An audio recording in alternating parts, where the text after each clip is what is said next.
असुरराज महाबली की, असुरराज महाबली की, असुरराज महाबली की, असुरराज महाबली की, असुरराज महाबली की, असुरराज महाबली की, असुरराज महाबली की, असुरराज महाबली की, असुरराज महाबली की, असुरराज महाबली की, असुरराज महाबली की।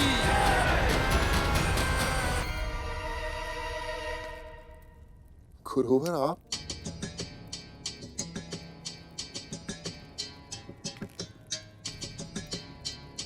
विजय भव।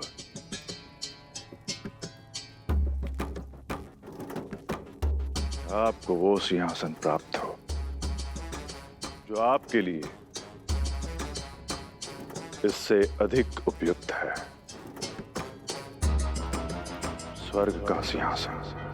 शंका के लिए क्षमा चाहता हूं गुरुवर, किंतु आप जो आशीर्वाद दे रहे हैं उसका सफल होना असंभव है। देवताओं की शक्ति असीमित है। न जाने कितनी बार उनसे पराजित हो चुके हैं हम असुर। अब नहीं होंगे। यह सत्य है कि इतिहास अपने आप को दोहराता है, किंतु यह भी सत्य है कि कर्मवीर अपना भाग्य बदल सकते हैं और इतिहास भी। आप आक्रमण करें राजा। इस बार विजयश्री की माला आपके वक्ष पर ही होगी। ये वचन है मेरा। जो आज्ञा गुरुदेव।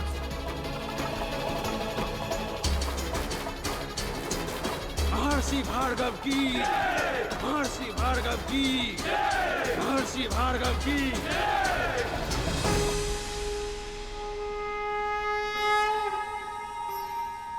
भैया आपने तो कहा था महर्षि दुर्वासा के श्राप में भी संसार की भलाई ही छुपी होती थी,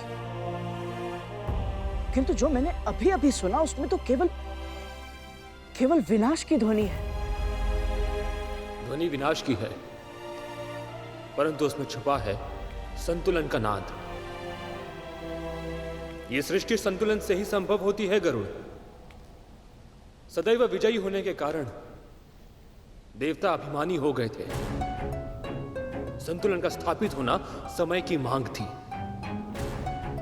महर्षि दुर्वासा के श्राप ने इंद्र के अहंकार को तो ठेस पहुंचाई, किंतु इंद्र समेत अन्य सभी देवताओं के अहंकार का पूरी तरह नष्ट होना अभी शेष था।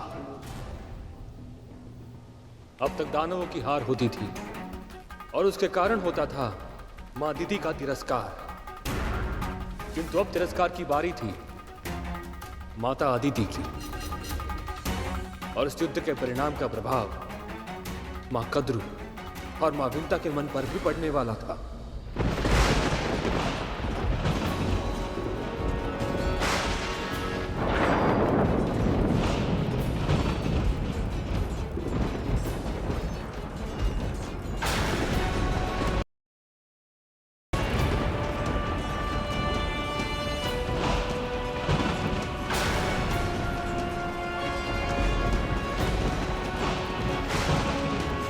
युद्ध संतानें करती हैं, पर पीड़ा की तड़प सहनी पड़ती है उनके माता पिता को। दीदी, हमें एक दूसरे को वचन देना होगा। जैसे मैं और आप आज तक कभी नहीं लड़े, हमारी संतानें भी आपस में झगड़ा कभी नहीं करेंगी। स्वयं नीलकंठ भगवान शिव जी ने एक यज्ञ के फलस्वरूप मुझे ये माला दी थी, जिसे जो धारण करेगा उसे ऐसी प्रतापी संतान प्राप्त होगी जिसके नाम और यश की कीर्ति समस्त ब्रह्मांड में फैलेगी। तू भी ना विंता, जिन्होंने भी जन्म तक नहीं लिया, उनके झगड़े के बारे में अभी से क्यों चिंता करना?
श्रीहीन होने के बाद भी देवता हमसे बहुत शक्तिशाली हैं गुरुदेव। हम ये युद्ध नहीं जीत सकते। हमारे ना जाने कितने योद्धा अब तक अपने प्राण गंवा चुके हैं गुरुदेव।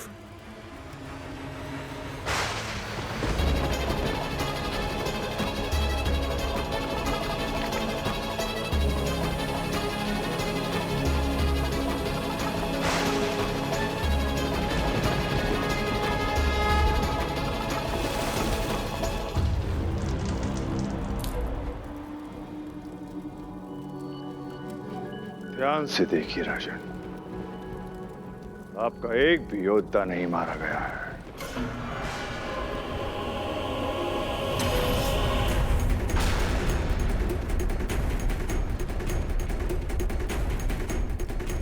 ये कैसी माया है?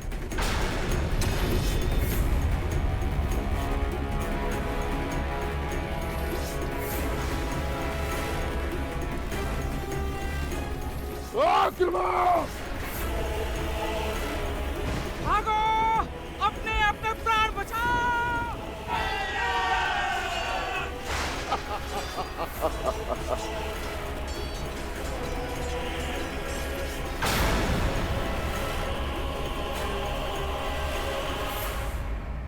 ऐसा पहली बार हुआ था। पहली बार दानवों ने देवताओं पर विजय प्राप्त की थी। जब जब संसार में कोई अप्रत्याशित, अकल्पनीय घटना घटती है, तब उसका प्रभाव सभी पर पड़ता है। मां कद्रू और मां बिंता भी इस प्रभाव से अछूते नहीं बचे थे। असुरराज महाबली की! असुरराज महाबली की!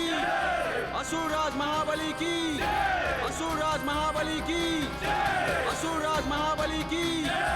असुरराज महाबली की! असुरराज महाबली की! असुरराज महाबली की! असुरराज महाबली की! असुरराज महाबली की!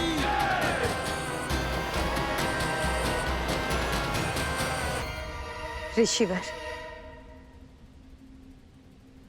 आपका बहुत बहुत धन्यवाद। आज आपने असंभव को संभव बना दिया। आज युद्ध के मैदान में आपने जो किया वो अकल्पनीय है। सदा से शोषित रहे हैं हम असुर। पराजय हमारा स्वभाव बन गई थी। हम जीत भी सकते हैं ये विश्वास ही खो चुके थे हम। किंतु आज आपने स्वर्गलोक का सिंहासन नहीं, जीवन का सबसे बड़ा उपहार दिया है।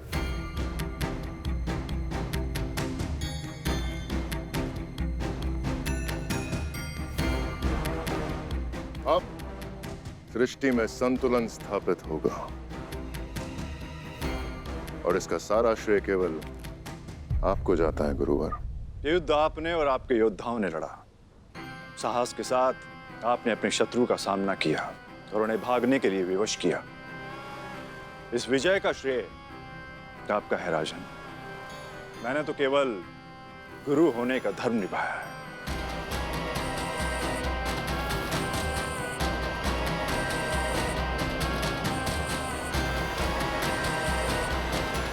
आइए मां। राजमाता दीति की! राजमाता दीति की! राजमाता दीति की! राजमाता दीति की! राजमाता दीति की! राजमाता दीति की! राजमाता दीति की! पुत्र, आज इस स्वर के सिंहासन पर बिठाकर तूने अपनी मां का मान बढ़ाया है,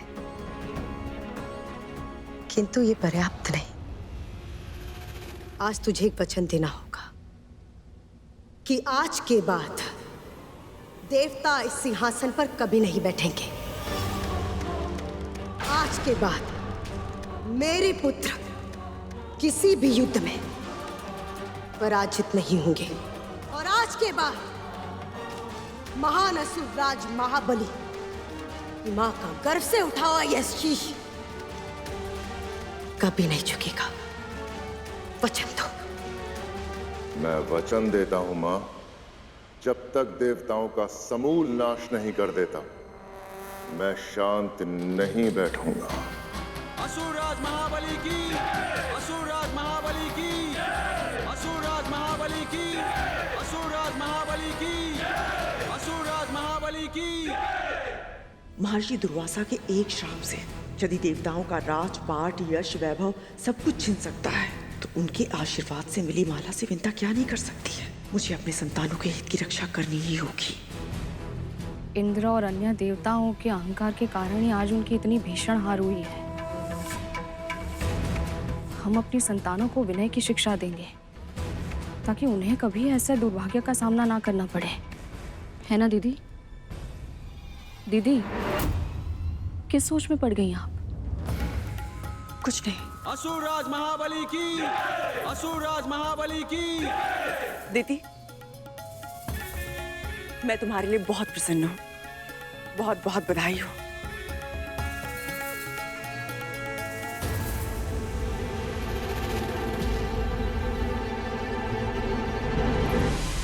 इंद्र,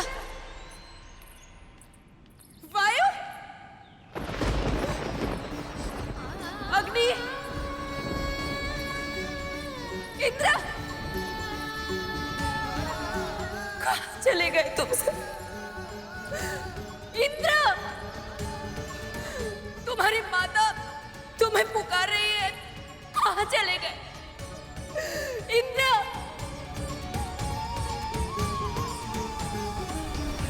कहाँ चले गए सब?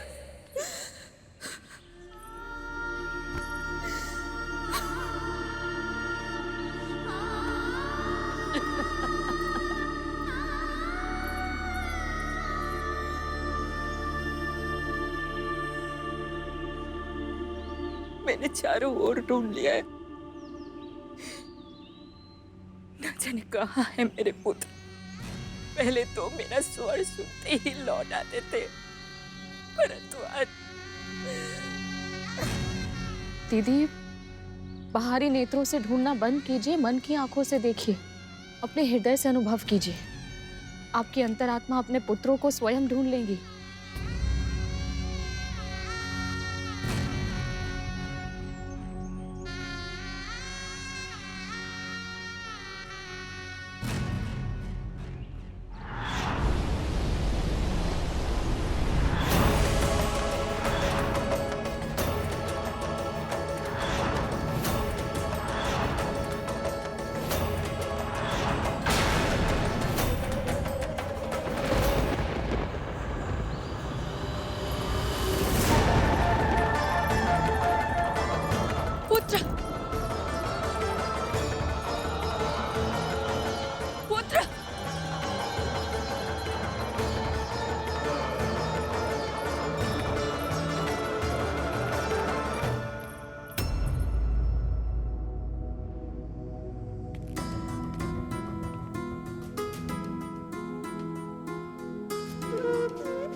कितना ढूंढा मैंने तुम सबको, और तुम सब यहाँ यहाँ क्या कर रहे हो?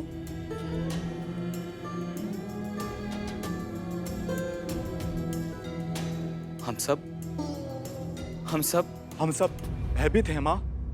जीवन में प्रथम बार हमें असुरों से भय लग रहा है। अपने प्राणों के लिए ऐसा भय इससे पहले अनुभव नहीं किया माँ। ना जाने कैसे वो अमर हो गए हैं।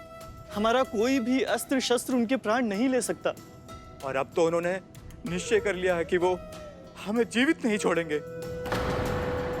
अपराध मैंने किया था माँ, किंतु उसका दंड मेरे इन भाइयों को और आपको मिल रहा है। और मेरा ऐसा दुर्भाग्य कि मैं कुछ कर भी नहीं सकता। पुत्र, एकता में बहुत शक्ति होती। जब तक तुम सब एक साथ हो, कुछ नहीं होगा तुम्हें। और जहां तक तुम्हारी प्राण रक्षा का प्रश्न है, तो पुत्र, जहाँ समस्या होती है वहाँ समाधान भी अवश्य होता है। और तुम्हारी माँ वो समाधान अवश्य ढूंढ कर रहेगी।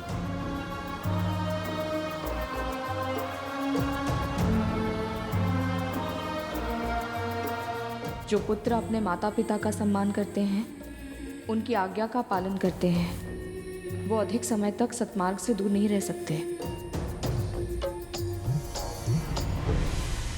जब से महर्षि दुर्वासा ने भगवान शिव के वरदान स्वरूप मिली वो महान माला विंता मां को दी थी, कद्रू मां के मन में ईर्ष्या के अंगार सुलगने लगे थे। अपने आप को अपनी छोटी बहन विंता से उत्तम सिद्ध करने की हठ ने उनके मस्तिष्क में जड़ें जमा ली थी। यहां तक कि अपने पुत्रों के लिए प्रार्थना करते समय भी उनके मन में यही एकमात्र विचार हावी रहता। और इसीलिए जब उनकी प्रार्थना स्वीकार होने का समय आया तो उन्होंने महर्षि कश्यप से कहा,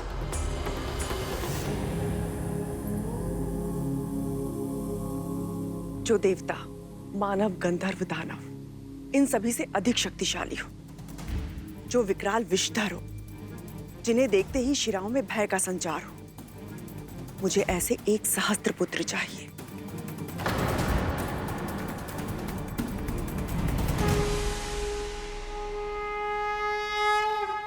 तथास्तु, तथास्तु, तथास्तु। ऐसे बलशाली पुत्र होंगे तो अवश्य त्रिलोकी सामग्री बन जाऊंगी मैं।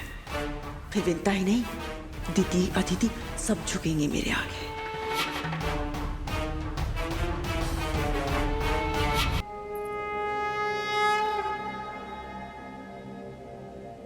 देवी कद्रू की तरह आपका भी तप सफल हुआ। अपनी मन वांछित संतान मांगिए। स्वामी, अधिकार केवल मेरा नहीं है।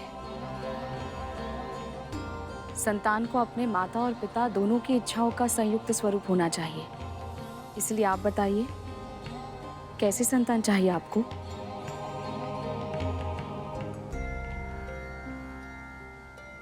देवी, हम एक ऐसे पुत्र की कामना करते हैं जो माता पिता को अपना आदर्श समझे और जो संसार को ऐसी शिक्षा दे सके कि माता पिता की भक्ति से संसार का समस्त ऐश्वर्य पाया जा सकता है। एक ऐसे पुत्र की कामना जो संसार में देवों और असुरों के बीच के संग्राम को रोककर सृष्टि में संतुलन स्थापित करे। आपने मेरी कल्पना को स्वर दे दिया। जिसके मन में सृष्टि का कल्याण हो और चित्त में हो नारायण के चरण, मुझे ऐसे सदाचारी पुत्र का वरदान दे दीजिए स्वामी।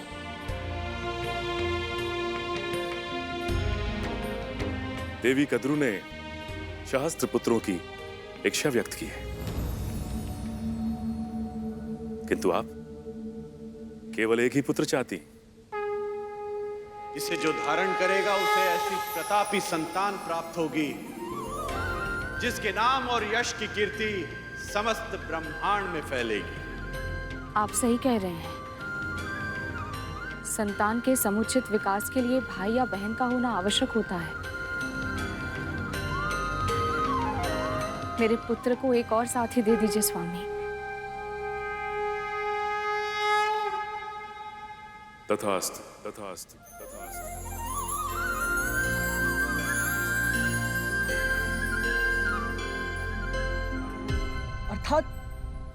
अर्थात मेरा कोई भाई भी है, किंतु भैया माँ ने तो मुझे उनके बारे में कभी कुछ नहीं बताया। कौन है वो और कहाँ है? तुम उन्हें मिल चुके हो गरुड़। क्या? किंतु कब? कौन?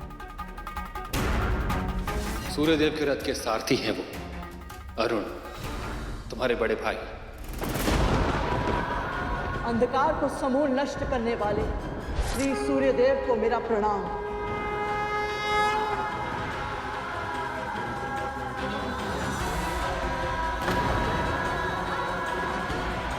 माँ ने तो मुझे सदा सत्य का पाठ पढ़ाया और उन्होंने ही मुझसे इतना बड़ा सत्य छुपाया, पर क्यों? संसार की प्रत्येक माँ जो भी करती है वो अपने संतान के भलाई के लिए ही करती है। संपूर्ण संसार आज भौतिक सुख के लिए व्याकुल है पुत्रों, पर तुम दोनों को आत्मिक सुख के मार्ग पर चलना है। फिर राष्ट्र की और फिर समस्त संसार की सेवा करनी है तुम्हें। सेवा नहीं, शासन करना है तुम सबको।